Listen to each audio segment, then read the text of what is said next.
Apabila mereka berada di tengah lautan, di atas bahtera, diombang-ambing ombak, dan akan karam kapalnya, mereka pun berdoa kepada Allah dengan ikhlas supaya mereka diselamatkan.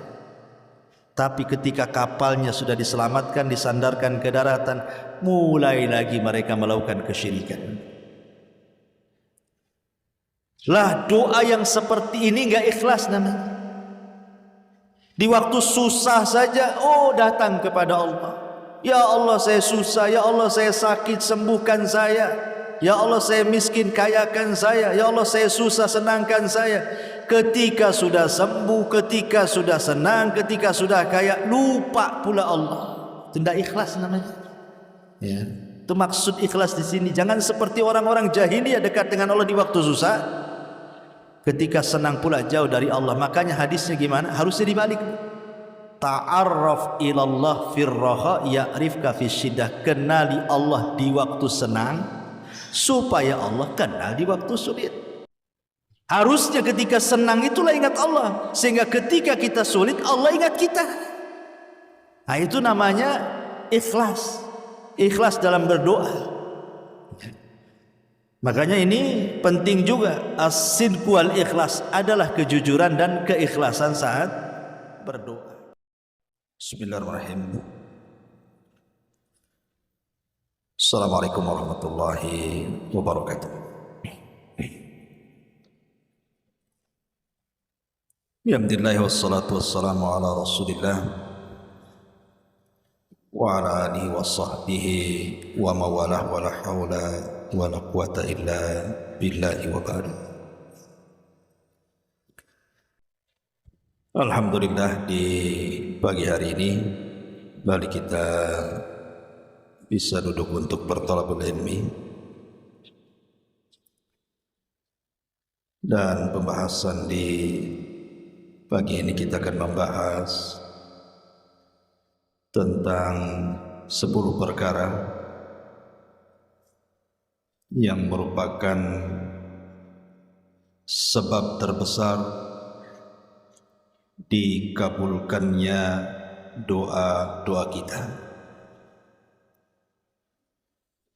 Apa saja 10 perkara yang mempercepat pengkabulan doa kita kepada Allah Subhanahu wa ta'ala?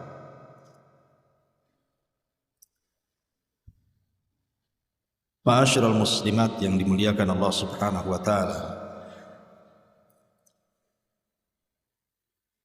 sering kita mendengar sebagian masyarakat awam, mereka sering mengatakan, saya sudah banyak berdoa dan berdoa, bahkan bertahun-tahun saya berdoa, tetapi tidak kunjung pula diijabah Allah Subhanahu wa ta'ala. Maka jawabannya adalah, boleh jadi tidak dikabulkan doa kita ini karena ada beberapa perkara. Yang pertama, memang kita ini adalah orang yang tidak berhak mendapatkan pengabulan doa.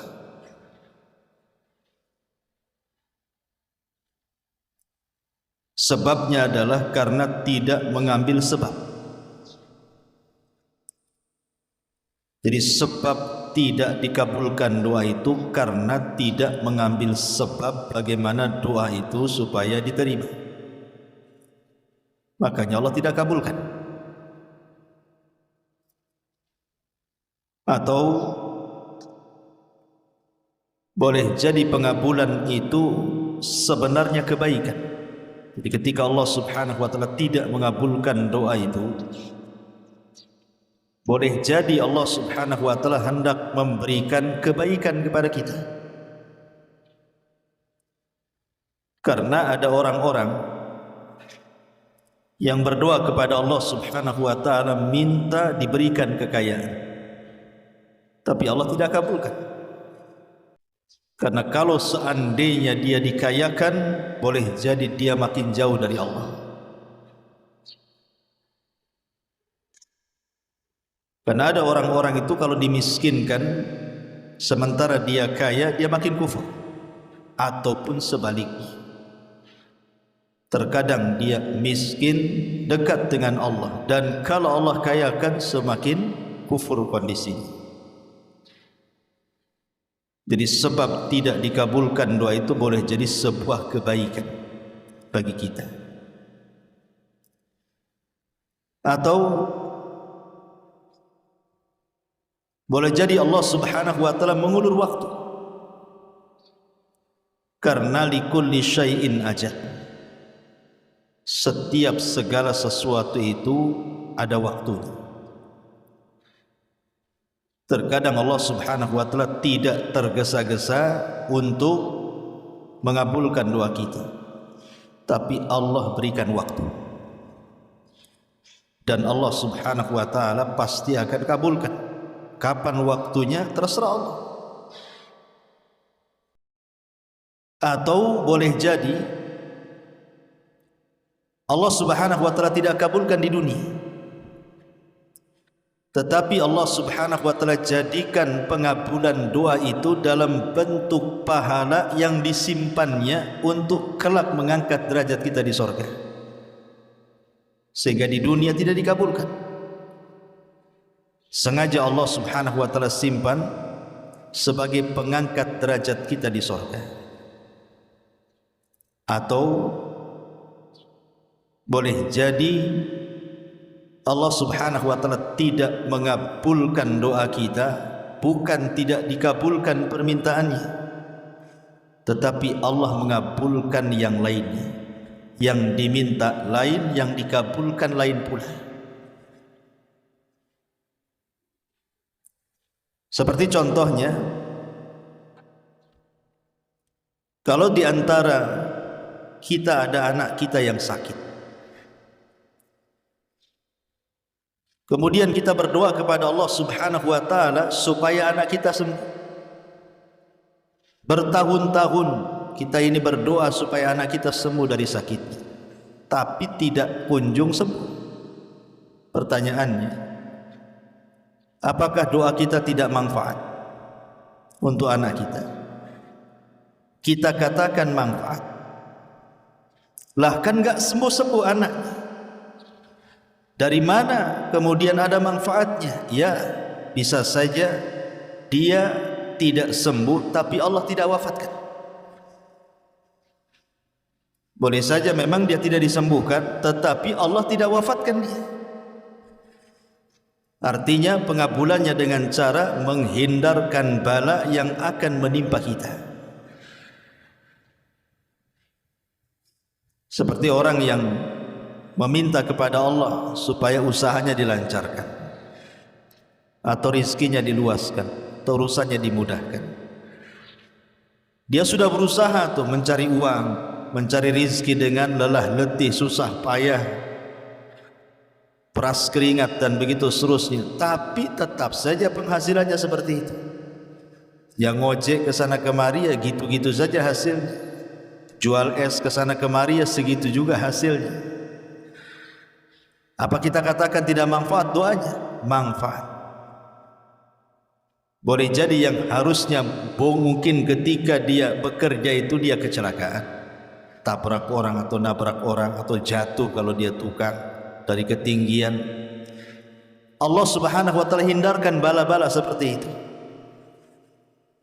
Jadi tidak ada doa yang tidak bermanfaat. Semua doa itu bermanfaat. Inilah jawaban kalau ada orang yang mengatakan, kenapa saya sudah berdoa terus-terusan tapi kok tidak kunjung ada jawaban. Inilah jawaban. Di antara 5 perkara yang sudah saya sebutkan. Ma'asyiral muslimat yang dimuliakan Allah Subhanahu wa taala. Nabi sallallahu alaihi wasallam satu hari pernah berkhutbah, khutbah Jumat. Tiba-tiba kemudian ketika Nabi SAW berkhutbah, datang orang Badui, datang ke masjid. Sedang khutbah itu Rasul. Kemudian dia mengatakan, "Ya Rasulullah, ternak-ternak kami mati semuanya. Jalan-jalan kami terputus karena kekeringan sehingga belah-belah dan pecah-pecah. Kemudian ternak-ternak kami pun sudah mulai banyak yang mati karena kurang makanan. Berdoalah kepada Allah Subhanahu wa taala agar Allah menurunkan hujannya." Maka Nabi SAW di tengah-tengah khutbah itu langsung mengangkat kedua tangannya ke langit dan mengatakan, "Allahumma aghithna, Allahumma aghithna."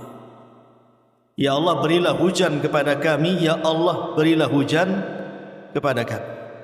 Dalam riwayat, Allahumma skina, Allahumma skina, ya Allah, berilah hujan kepada kami.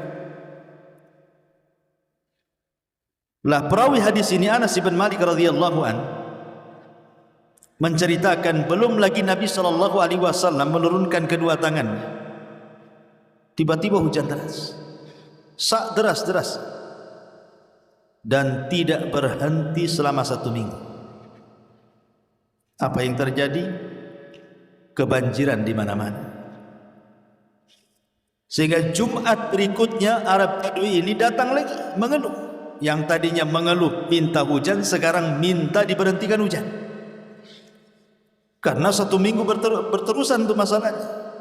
Akhirnya banjir di mana-mana. Maka Nabi SAW kemudian mengangkat lagi pada Jumat keduanya dan mengatakan, Allahumma hawalaina wala alaina, Allahumma alal akam waddirab wa butunil audiyati wa manabitis syajar. Ya Allah, hujanilah di sekitar kami, jangan kepada kami. Artinya, jadikan hujan itu tidak berbahaya untuk kami. Atau kalau memang berbahaya, ya Allah, pindahkan hujan itu ke daratan-daratan tinggi, beberapa anak bukit, dasar-dasar lembah, ataupun beberapa tanah yang menumbuhkan pepohonan di situ.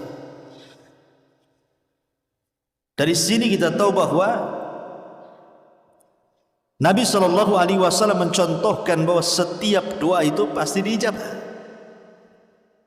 Cuman cara pengijabahnya ada yang langsung cash seperti Nabi SAW. Ini kan cash. Dia berdoa minta hujan, turun pula hujan. Ketika hujannya seminggu tidak berhenti membahayakan, maka Rasulullah SAW meminta hujannya dipindah ke tempat lain dan Allah kabulkan. Apa maknanya? Tidak ada doa yang tidak bermanfaat, karena asal doa itu sendiri adalah ibadah. Bahkan seorang wanita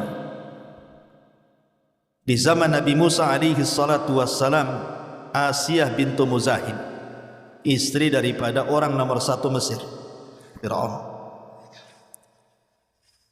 Ketika Nabi Musa alaihi salatu wassalam sudah diangkat menjadi Nabi dan Rasul, kemudian mulai berdakwah ke lingkungan keluarga Fir'aun, maka yang pertama kali beriman kepada Nabi Musa adalah istrinya Fir'aun, Asiyah bintu Muzahim. Langsung beriman kepada syariatnya Musa, dan dia pun menyembunyikan keimanannya.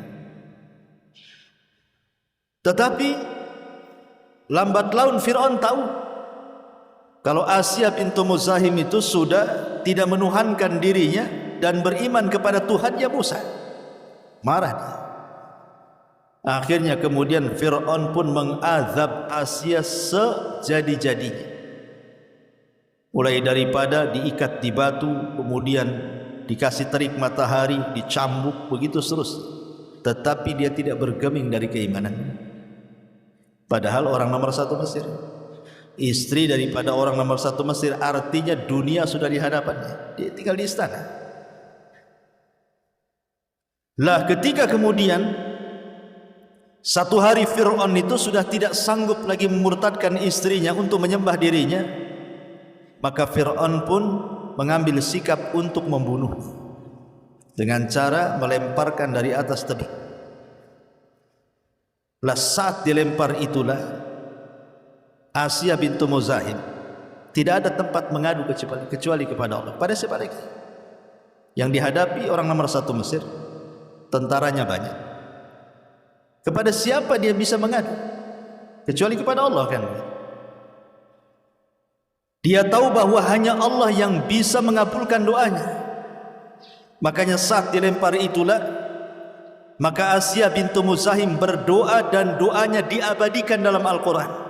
Sampai Allah katakan dalam surah At-Tahrim ayat 11, wa dharaballahu mathala lilladzina amanu imra'ata fir'auna idh qalat rabbi ibnili indaka baitan fil jannah wa najjini min fir'auna wa amali wa najjini minal qaumidh dhalimin. Dan Allah telah membuat istri Fir'aun perumpamaan bagi orang-orang yang beriman. Di sini Allah Subhanahu wa taala jadikan contoh bagi wanita-wanita yang beriman, siapapun. Ibu-ibu yang di sini, ibu-ibu yang di sono, sejak zaman itu sampai hari ini, bahkan sampai kiamat, Allah katakan, dan Allah membuat istri Fir'aun perumpamaan. Bagi siapa? Bagi orang-orang yang beriman, siapapun yang beriman. Karena istri Fir'aun ini tidak pernah berdoa dengan doa yang pernah diucap oleh orang sebelumnya. Apa doanya? Dia mengatakan, Rabbi ibnili indaka baitan fil jannah. Ya Rabb, lihat bagaimana istri Fir'aun. Dia mengadu kepada Allah Subhanahu wa taala, mengatakan, Ya Rabb. Ingat, siapapun yang mengucapkan Ya Rabb, maka Allah tidak mungkin menyanyiakan kita, karena kita mengikrarkan kerububiyahan Allah. Masalahnya, Ya Rabb ibnili, bangunkan untukku, indaka, di sisimu, baitan fil jannah, sebuah istana di sorga. Doa ini belum pernah diucapkan orang sebelumnya.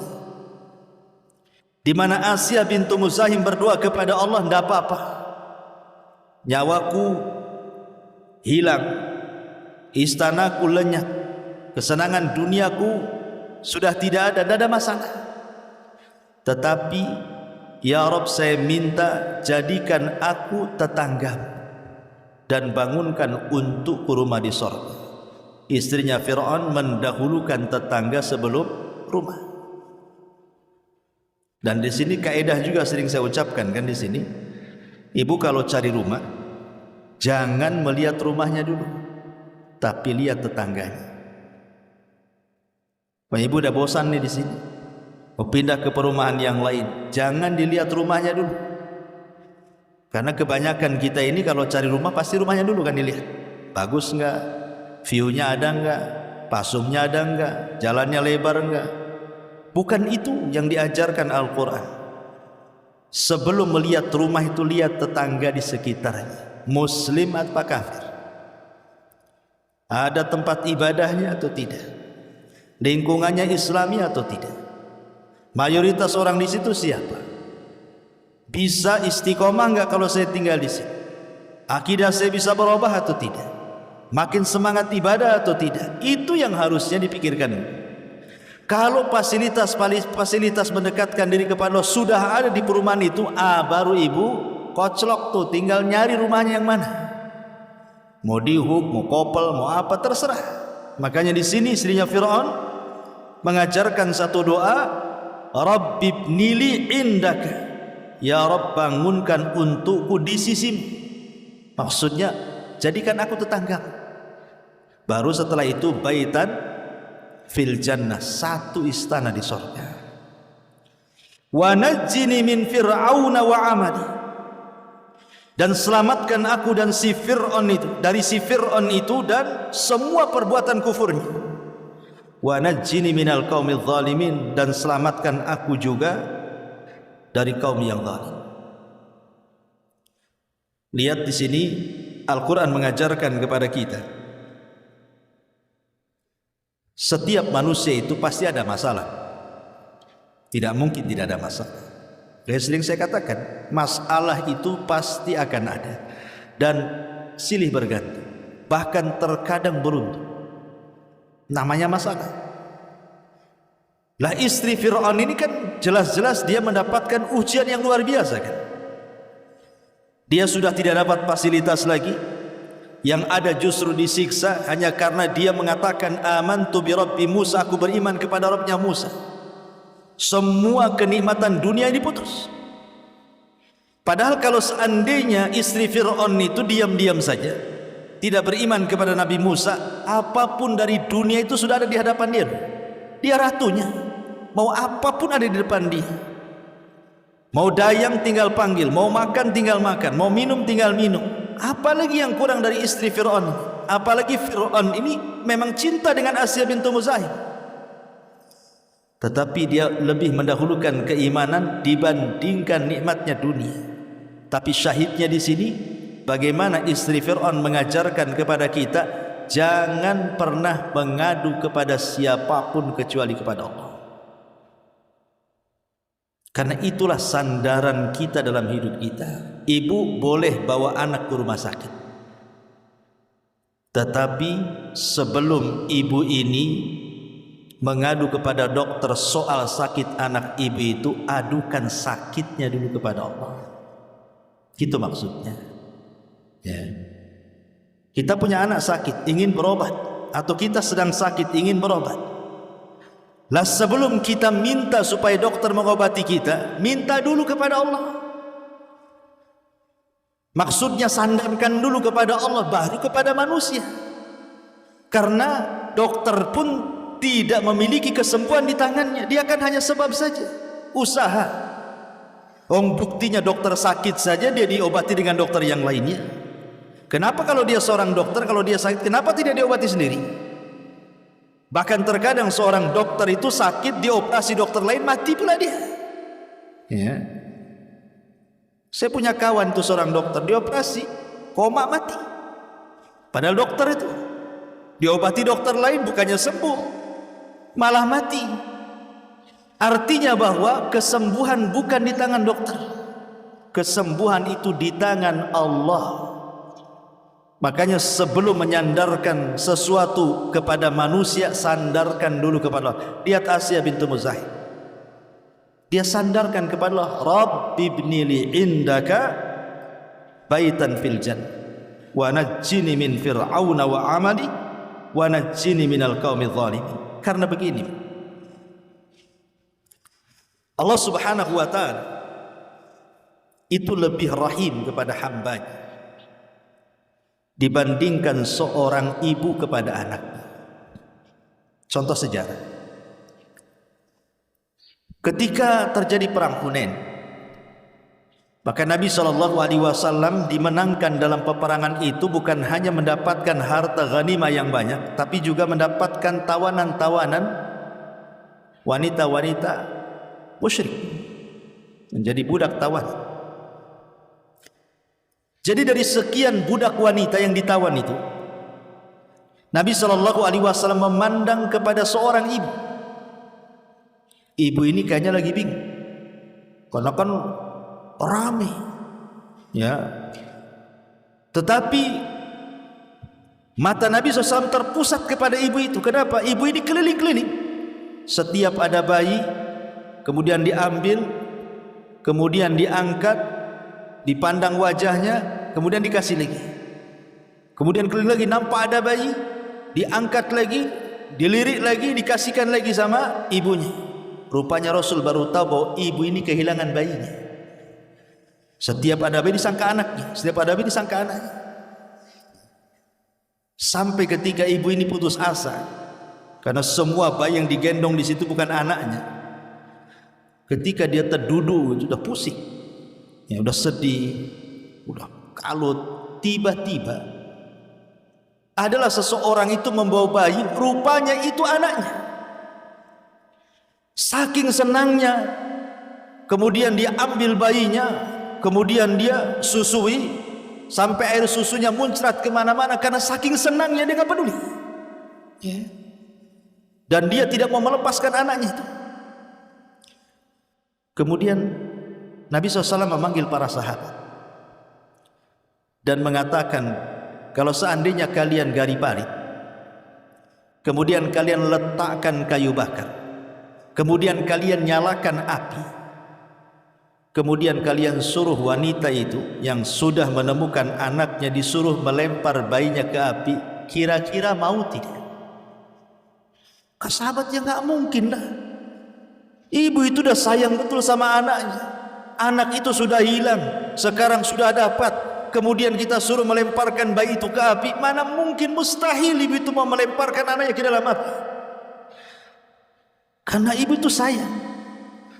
Maka Nabi SAW mengatakan, Allahu arham bi ibadihi. Allah lebih sayang dengan hamba-hambanya dibandingkan ibu itu dengan anaknya. Apa kata Rasul? Allah jauh lebih sayang kepada hamba-hambanya dibandingkan ibu itu dengan bayinya. Kalau saya buat analogi begini, ibu punya anak, nakal sanakal-nakal, durhaka sadurhaka-durhakanya, kurang ajar dengan kita. Tapi satu hari anak ini diberikan hidayah, akhirnya minta maaf kepada kita. Satu hari minta maaf, tentu kita masih dongkol karena masih kurang ajar. Tapi anak itu terus setiap hari merengek-rengek supaya ibunya itu memaafkan dia. Terus setiap hari seperti itu. Memang dia menyesal, dia tidak akan berbuat lagi, dia sudah minta maaf. Pokoknya dia terus memelas kepada ibunya. Kira-kira Bu, memaafkan gak ibu? Pasti akan dimaafkan. Tak mungkin tidak dimaafkan. Anak senakal apapun, kalau sudah nampak baiknya, apalagi mau bertobat, apalagi terus setiap hari meminta maaf dan nampak kebaikannya, saya kira hati ibu akan luluh. Tak mungkin gak ibu? Pasti akan luluh. Pasti akan memaafkannya. Boleh jadi akan merangkulnya lagi. Lah Allah Subhanahu wa ta'ala jauh lebih memaafkan hamba-hambanya dibandingkan seorang ibu yang dirhakai anaknya kemudian minta maaf kepadanya. Allah lebih sayang dengan hamba-hambanya. Artinya kalau kita ada masalah kemudian mengadukan perkara kepada Allah Subhanahu wa ta'ala, mustahil, Allah tidak mungkin tidak mengabulkan doa kita. Kalau kita ketuk terus. Makanya sering saya katakan, tidak ada yang mustahil bagi Allah. Kalau setiap hari di jam-jam mustajab doa kita terus mengetuk pintu langit agar Allah mengabulkan doa kita, yakin husnudzon kepada Allah Azza wa Jalla, penuh dengan keyakinan, penuh dengan kerendahan, pasti Allah kabulkan. Rahasia ini yang terkadang luput kepada orang tua yang berputus asa dengan kenakalan anaknya. Ustaz, saya sudah tidak bisa lagi nasihati anak saya. Jangankan lagi suruh sholat, suruh baik saja susah. Saya sudah angkat tangan. Sebagian ibu yang lainnya, aduh, boro-boro katanya mau sholat, tidur aja anak saya itu. Kadang-kadang bertengkar pula dengan anak gara-gara disuruh sholat tak mau. Sekarang anak saya sudah besar, kita ini mau berperang pula sama anak gara-gara nyuruh sholat. Sebenarnya kuncinya supaya anak kita ini mudah untuk sholat itu salah satunya apa? Ketuk pintu langit. Ketuk pintu langit. Yang mengeraskan hati anak kita siapa? Allah. Yang melembutkannya juga Allah. Coba kalau seandainya kita ini punya anak sanakal-nakalnya, ibulah setiap sepertiga malam berdoa, setiap malam. Atau di waktu-waktu mustajab saat hujan turun umpamanya, saat di antara adzan dan qomat, di hari Jumat setelah asar sebelum maghrib, terus seperti itu setiap hari pintu langit ibu ketuk, mustahil Allah tidak kabulkan. Karena Allah lebih sayang dengan hamba-hambanya dibandingkan seorang ibu dengan bayinya. Itu harus yakin itu. Ya. Ini yang kemudian luput. Kenapa? Tidak, doa itulah silahul mukmin kata Rasul. Senjata loh. Itu senjatanya. Kenapa nggak yakin? Karena orang ini kalau mengurus anaknya, kemudian anaknya tidak sadar-sadar, itu karena tidak pernah kita gunakan senjata ini sebenarnya. Senjata doa. Doa yang luar biasa yang Rasul katakan, ad-du'a usilahul mu'min. Karena tidak ada yang mustahil bagi Allah. Makanya Nabi Allah Zakaria itu kan sudah tua. Kemudian istrinya pun sudah tua dan mandul. Artinya kan mustahil punya anak. Kalau sudah tua otomatis menopause. Sudah susah punya anak. Ditambah-tambah mandul lagi. Sudah tua plus mandul. Artinya double gitu ya. Tidak mungkin wanita seperti ini punya anak. Mustahil. Tetapi rupanya tidak ada yang mustahil bagi Allah. Dengan terus-terusan berdoa Zakaria di mihrabnya, apa yang terjadi? Allah kabulkan doanya. Akhirnya kemudian istrinya hamil, melahirkan Yahya ibnu Zakaria. Dari sini ada kaidah yang kita anggap mustahil, tetapi bagi Allah itu mungkin. Yang kita anggap mustahil, bagi Allah itu semua bisa mungkin. Maka jangan pernah meremehkan pengkabulan doa. Jangan pernah. Jangan pernah mengecilkan Allah. Jangan pernah mengecilkan Allah. Tetapi walaupun demikian, jangan pula kita melampau dalam berdoa. Oh, kalau gitu Allah, kita harus yakin Allah akan mengabulkan semuanya. Ya, selama doa kita ini tidak melampau dan tidak dilarang. Contoh ibu berdoa, ya Allah jadikan aku nabi, kan kurang ajar. Ya, nabi tidak ada lagi kecuali Nabi Muhammad. Karena Rasul mengatakan la nabiyya ba'di, tidak ada nabi sepeninggal. Atau umpamanya seorang wanita, ya Allah berikan suami 4, ya tidak bisa. Ya, seorang istri tidak boleh berpoligami kan itu. Nah, itu kan berlebihan namanya. Atau seorang suami, ya Allah carikan istri saya 20, kan berlebihan itu kan. Jadi nggak boleh, walaupun kita yakin Allah itu maha besar dan kita tidak boleh mengecilkan, tapi bukan berarti kita boleh meminta sesuatu yang diharamkan, tidak boleh. Tetapi kaidahnya jangan kecilkan Allah. Orang-orang yang suka mengecilkan Allah, itulah sebabnya dia tidak dikabulkan doanya, karena meremehkan Allah. Akhirnya dia lebih bersandar kepada manusia, kepada makhluk dibandingkan kepada Allah. Makanya kenapa ada sebagian peneliti kesehatan itu ketika membandingkan rumah sakit yang ada di Saudi dengan rumah sakit yang ada di negeri kita ini. Rumah sakit di negeri kita ini banyak pasien. Kadang oper, nggak ada tempat, nggak ada ruangan, nggak ada kamar.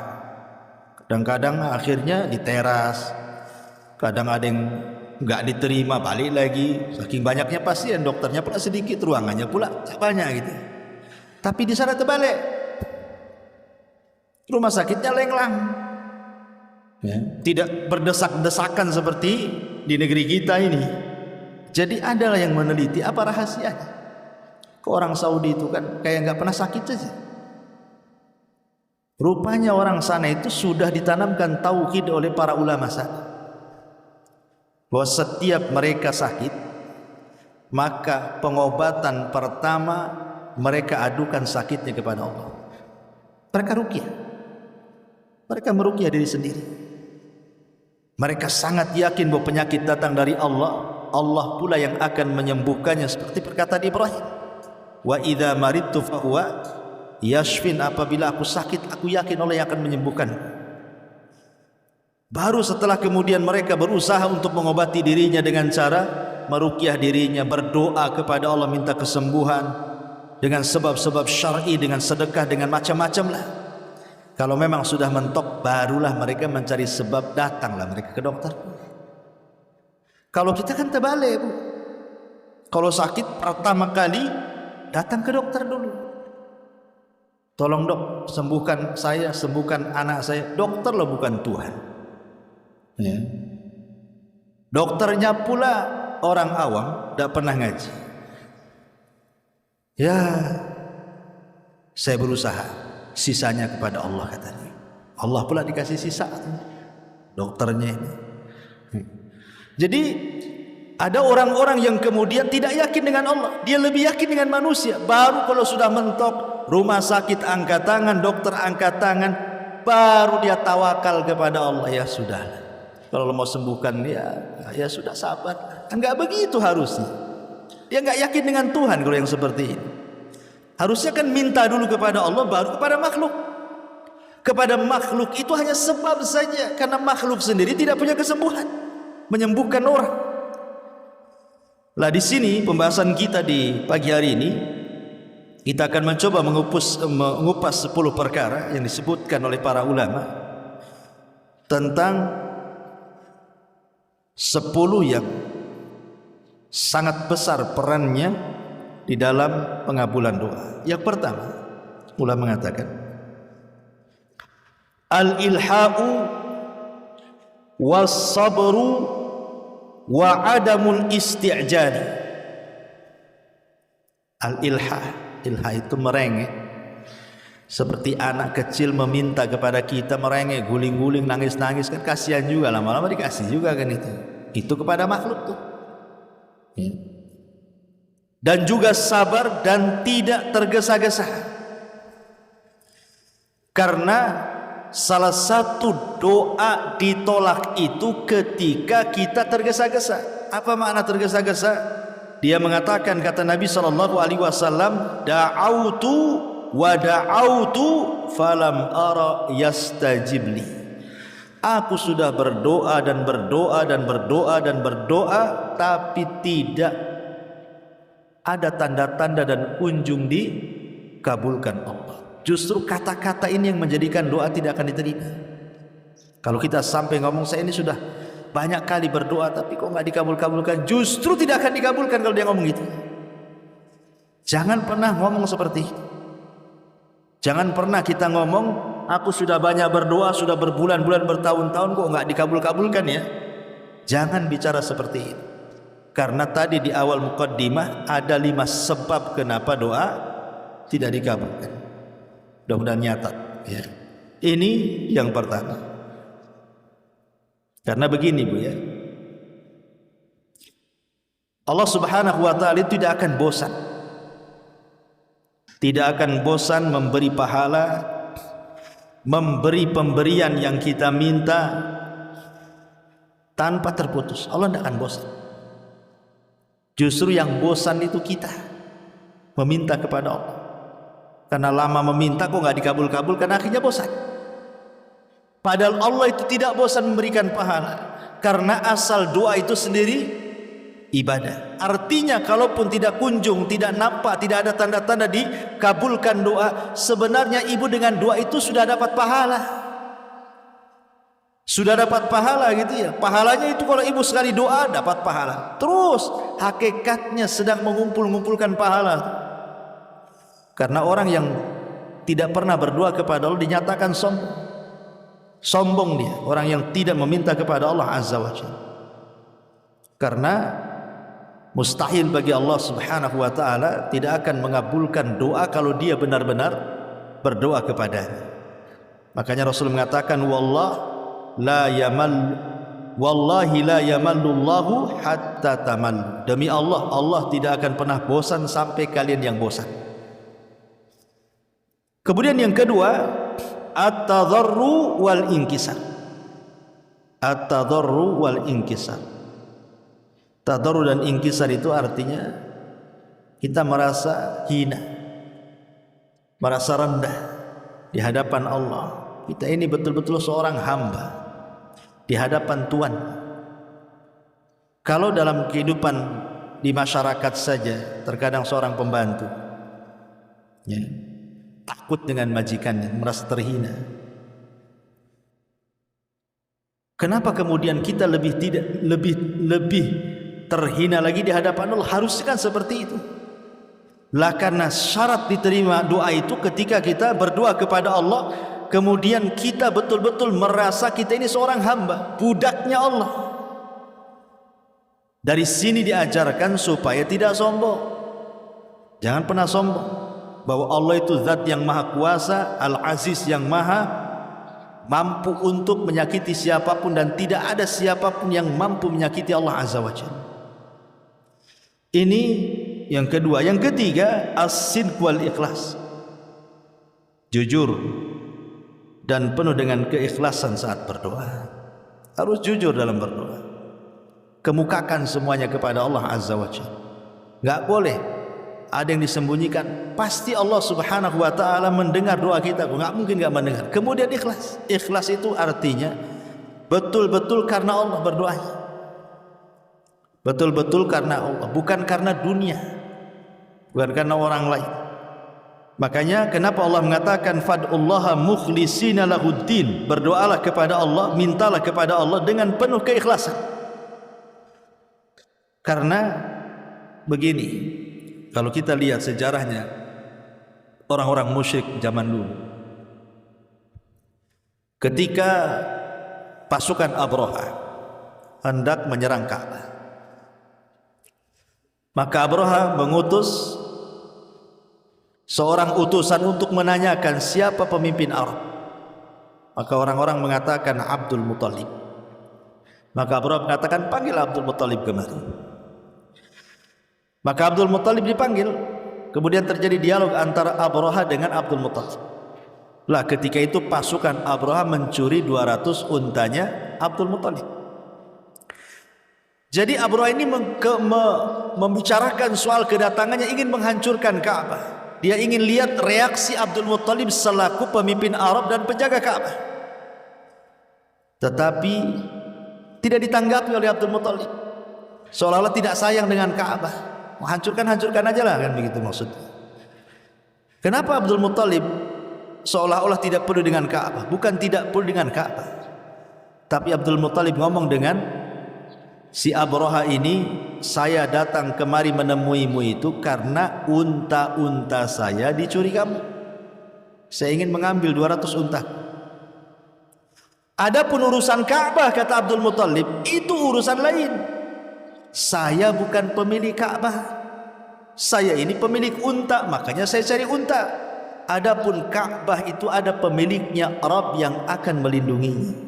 Tuhan saya yang akan melindunginya, bukan saya. Makanya saya nggak peduli kau mau hancurkanlah sana. Karena Ka'bah itu ada pemiliknya. Kemudian Abraha pun memberikan 200 ekor unta. Abdul Muttalib pun pergi. Lah Abdul Muttalib pergi ke mana? Rupanya dia pergi ke Ka'bah. Awalnya dia mengatakan kalau hancurkan Ka'bah, hancurkan aja lah kan itu. Tapi hatinya tidak demikian. Dia keluar berjumpa dengan Abraha, kemudian pergi menuju Ka'bah. Masuk dia ke dalam Ka'bah. Kemudian dia berdoa kepada Allah agar Allah melindungi Ka'bah yang dimuliakan itu. Dari sini lihat bagaimana kelakuan orang-orang musyrik Arab. Kalau sedang kepepet saja butuh Allah. Tapi ketika mereka senang, mereka pun mulai menyembah Lata, Uzza, Manat, Hubal dan sesembahan yang lainnya. Makanya Allah Subhanahu wa taala gambarkan dalam Al-Qur'an, fa idza raqibu fil fulki da'awullaha mukhlishina lahuddin falamma najjahum ilal barri idza hum yusyrikun.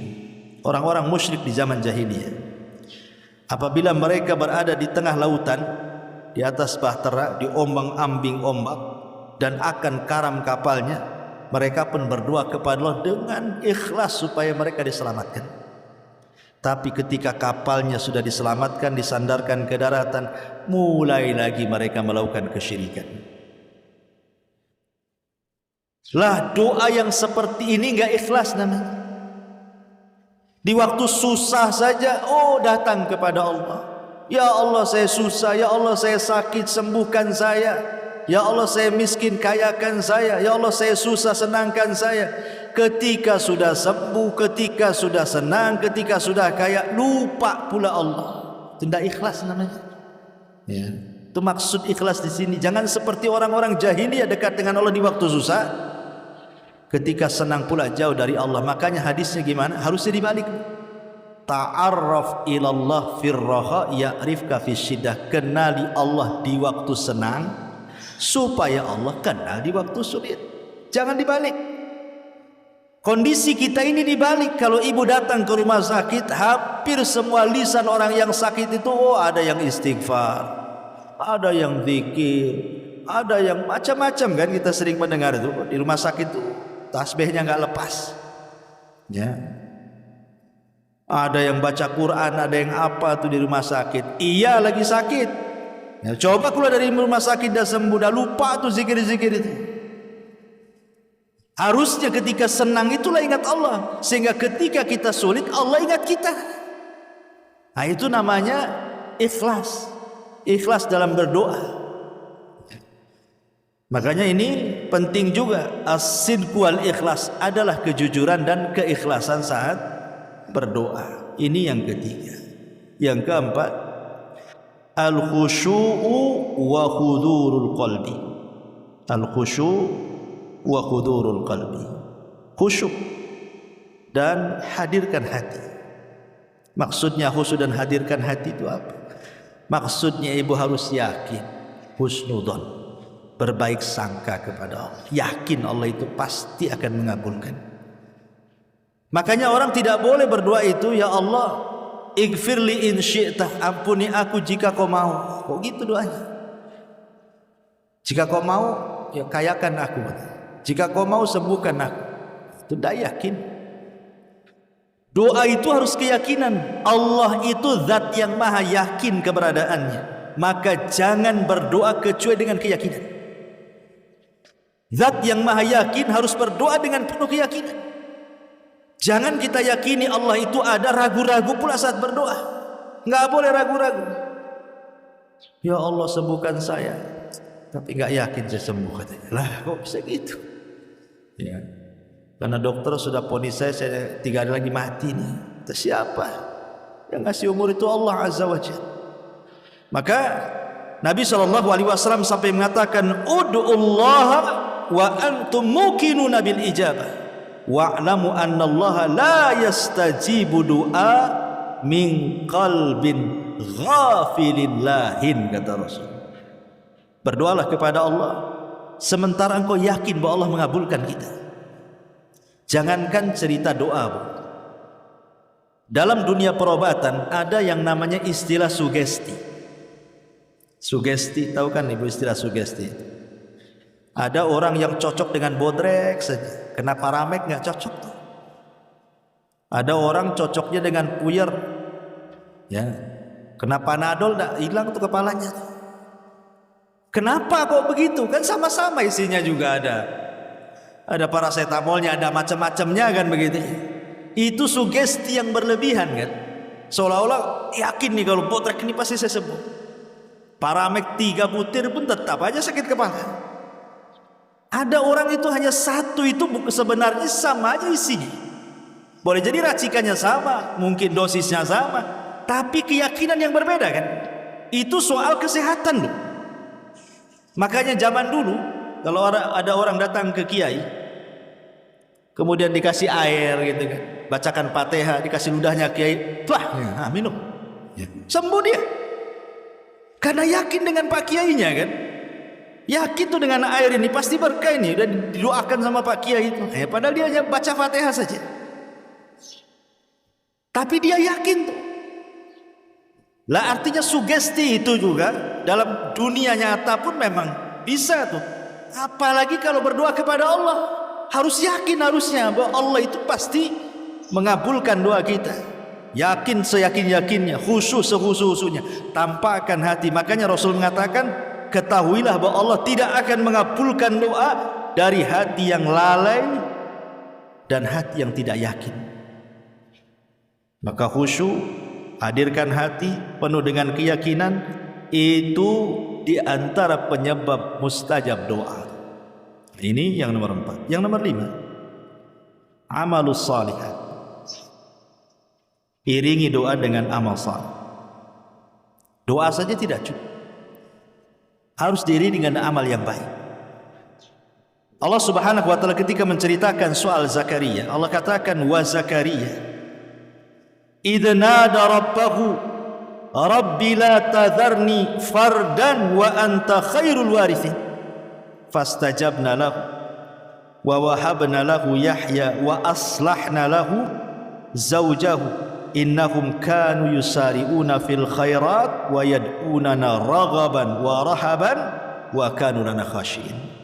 Dan Zakaria ketika menyeru Rabb, ya Rabb, jangan kau tinggalkan aku sendiri, dan engkau sebaik-baik pemberi waris, maksudnya pemberi keturunan.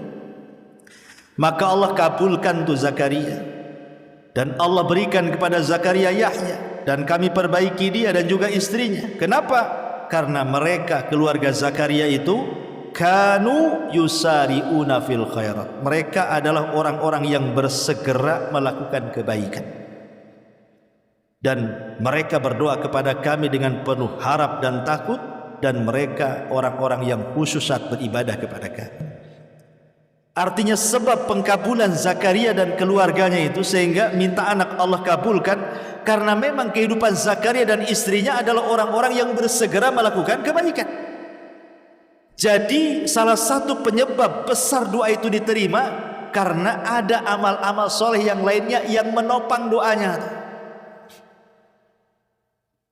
Contoh umpamanya ibu ingin sembuh, sakit, ya Allah sembuhkan saya, ditopang dengan cara apa? Selain juga minta kepada Allah, datang ke dokter minta obat, juga sedekah, karena sedekah juga salah satu penyembuh ya. Iringi dengan amalan yang lain, minta doa orang-orang yang soleh, kan itu bentuk tawasul juga ya. Jadi iringi dengan amal soleh yang lainnya, jangan terpatok dengan doanya saja. Ini juga yang nomor 5. Yang nomor 6, tayyibul mat'ami wal malbas. Ini juga pengaruh besar. Usahakan yang dipakai dan yang dimakan itu atau yang diminum sesuatu yang baik, sesuatu yang halal. Abi Hurairah radhiyallahu anhu, dia berkata, Rasulullah SAW bersabda, innallaha tayyibun la yaqbalu illa tayyiban. Allah itu zat yang maha baik, tidak menerima kecuali yang baik-baik.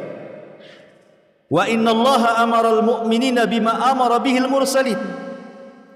Dan Allah telah memerintahkan orang-orang yang beriman sebagaimana Allah perintahkan para rasul. Ya ayyuhar rusul kulu min tayyibati wa'malu salihan inni bima ta'maluna alim. Wa qala ya ayyuhalladzina amanu kulu min tayyibati ma razaqnakum. Wahai para rasul, makanlah dari yang baik-baik dan beramal saleh. Wahai orang-orang yang beriman, makanlah dari yang baik-baik yang kami rizkikan. Kemudian Rasul menyebutkan seorang laki-laki, dzakara rajula yutilu safar. Laki-laki ini sudah lelah lama, entah berbulan-bulan menjadi musafir. Ash'atha aghbar, saking lamanya di jalan, karena orang safar dulu kan di padang pasir, Bu ya. Lama jalannya, nggak ada pesawat, nggak ada kereta, nggak ada bus, ya pakai unta, kadang jalan kaki berbulan-bulan. Ya namanya kena debu, kena apa ya, kotor semua lah bajunya, pakaiannya, badannya, rambutnya. Ash'atha aghbar. Yamuddu yadai yunadi rabbah, dia pun mulai berdoa kepada Rabbnya dengan mengangkat kedua tangannya, kemudian mengatakan, ya Rabb, ya Rabb, wahai Rabb kabulkan doaku, wahai Rabb kabulkan doaku. Maka Allah subhanahu wa ta'ala tidak kunjung mengabulkan doanya, padahal dia punya 4 syarat diterima doa. Orang ini kan punya 4 syarat diterima doa. Salah satunya adalah seorang musafir. Dia kan musafir, musafir itu mustajab doanya. Yang kedua, dia orang susah. Orang susah itu paling cepat dikabulkan doanya, karena doa orang susah itu ikhlas. Yang ketiga, mengangkat kedua tangannya, karena Rasul yang mengatakan innallaha hayyun karim, Allah itu zat yang maha pemalu tetapi maha pemurah.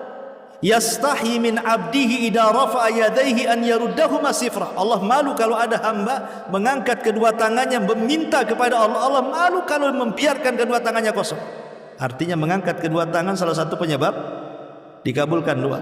Kemudian yang keempat, ya Rabb, ya Rabb, dia pun memelas, merengek kepada Allah. Artinya 4 sebab sudah ada. Pertanyaannya, kenapa nggak dikabulkan? Rupanya ini masalah.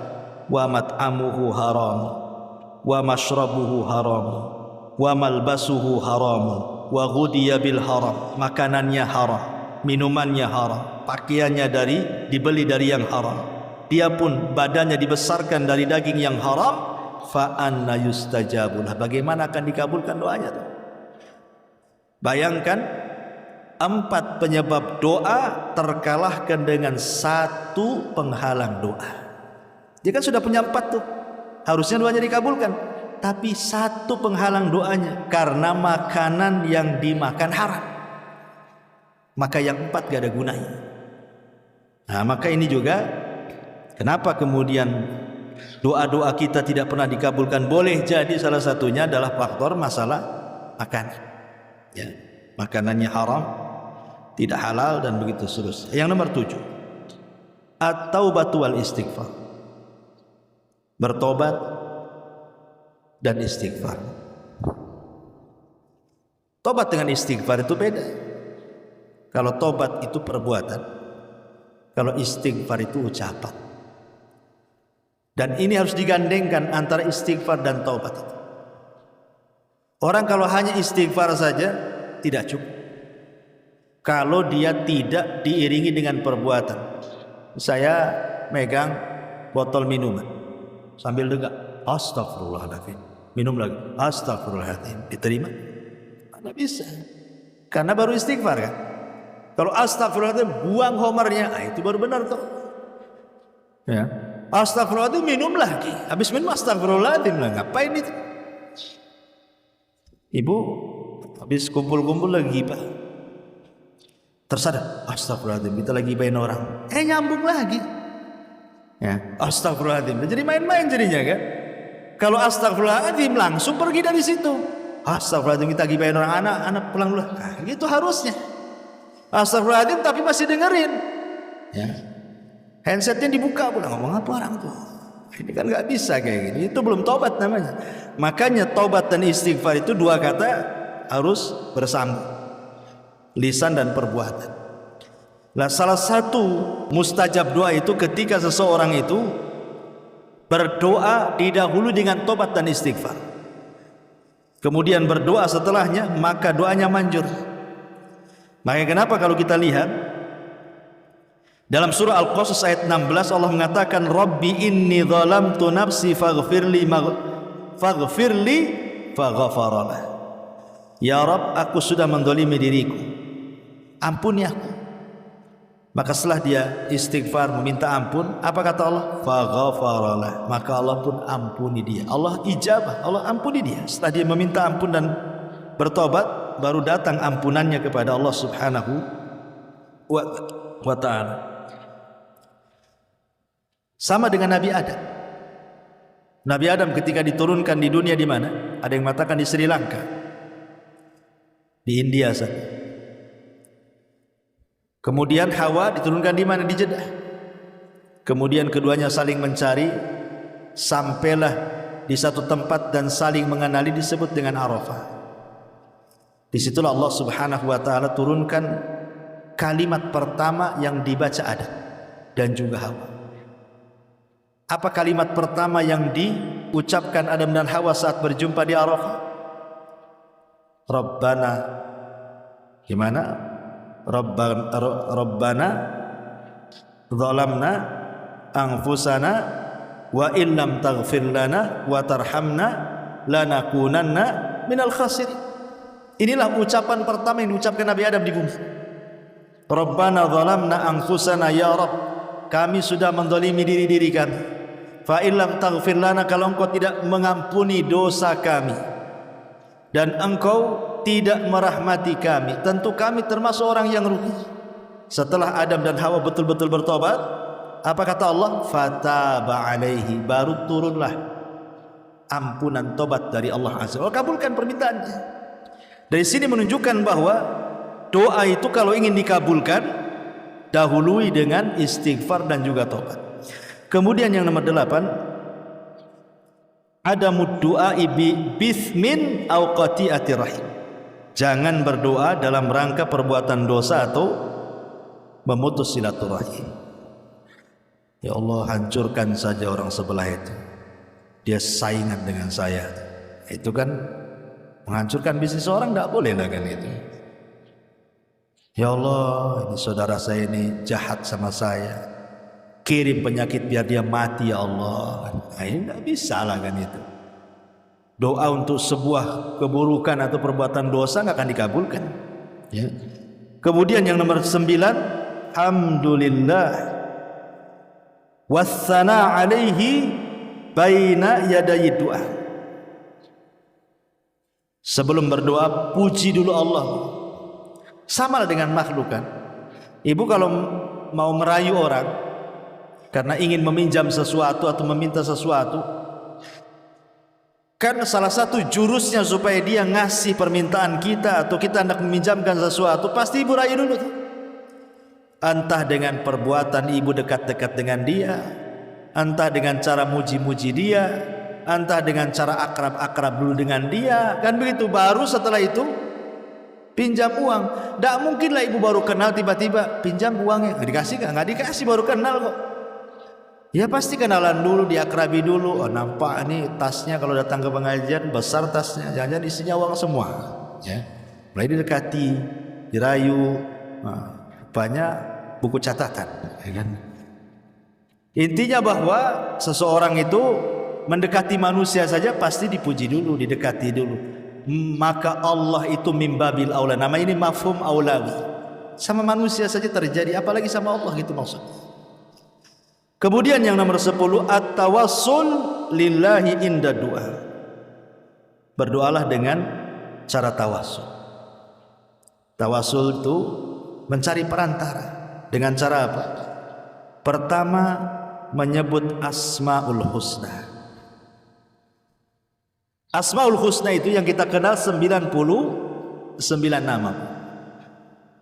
Dari 99 nama itu pasti ada satu yang disebut dengan Ismul A'zam. Dan Rasulullah SAW mengatakan siapapun yang berdoa bertepatan dengan Ismul A'zam mustajab doanya.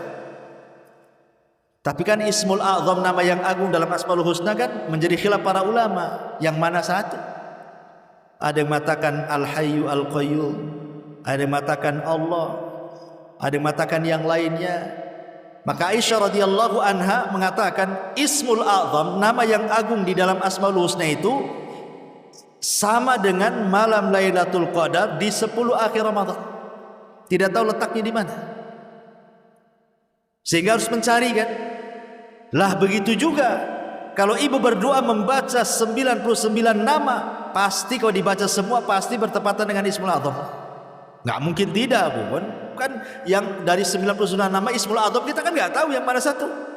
Tapi kalau kita baca semua ya pasti kenal lah. Ya.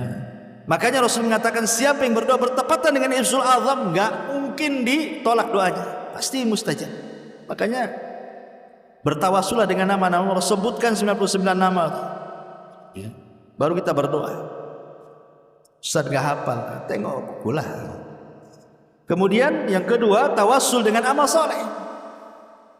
Dengan amal soleh, ibu lagi sulit, teringat dulu pernah sedekah. Ya Allah, kalau sedekah dulu saya ikhlas, tolonglah diterima. Dan kalau itu berpahala, sekarang saya lagi susah, tolong doa, kabulkan doa saya. Itu namanya tawassul dengan amal soleh. Sehingga para ulama mengatakan jangan meremehkan amal sekecil apapun. Boleh jadi amalan yang kecil itu ikhlas, dan boleh jadi yang ikhlas itulah bisa kita gunakan tawassul saat kesulitan kita. Ataupun tawassul dengan orang soleh yang masih hidup, datang ke ustadz, ke kiai atau kawan yang nampaknya rajin ibadah, nampaknya soleh soleha, minta doa mereka. Ya, karena itu tawassul dengan amal soleh. Kemudian yang terakhir sebagai tambahan, di antara penyebab mudahnya doa itu dikabulkan adalah berdoa fi auqatil ijabah, di waktu-waktu yang mudah dikabulkan. Seperti sepertiga malam akhir, karena malaikat lagi turun, Allah juga turun. Minta kepada Allah di sepertiga malam akhir. Atau hari Jumat setelah asar sampai maghrib, atau di antara adzan dan qomat, atau ketika ibu safar, atau ketika turun hujan. Itu semua waktu-waktu mustajab doa. Ya, jadi itu juga sangat mempengaruhi. Atau ketika di waktu sujud, ya, di waktu sujud Makanya ada seorang syekh itu ditanya soal doa setelah sholat. Maksudnya doa masalah. Habis sholat langsung angkat tangan. Habis sholat wajib maksudnya langsung angkat tangan meminta sesuatu. Apa kata syekh ini? Aneh, waktu sholat kau tak minta, setelah sholat kau minta, kata. Waktu sholat itulah minta. Dekat-dekatnya kita dengan Allah itu ketika sujud, itulah minta. Dan sudah sholat sibuk minta. Sudah sholat itu zikir, bukan minta. Waktu sholat itulah minta. Itu karena dekat-dekatnya hamba dengan Allah itu waktu sujud itulah minta di situ. Kalau ingin diperpanjang, setelah sholat sunnah. Kalau setelah sholat wajib, yang ada zikir, berzikir kepada Allah Subhanahu Wa Taala dengan zikir yang diajarkan. Jadi doa setelah sholat, ya, ataupun doa di tadi sepertiga malam akhir, doa ketika ibu sedang puasa, ibu puasa Senin Kamis gitu kan, itu kan waktu iftar, itu kan waktu mustajab doa tuh. Waktu mustajab doa itu ketika ibu iftar, itu mendekati maghrib, ya 5 menit sebelum iftar, itu juga sangat mustajab. Wallahu alam, ini diantara perkara-perkara mudah dikabulkan doa.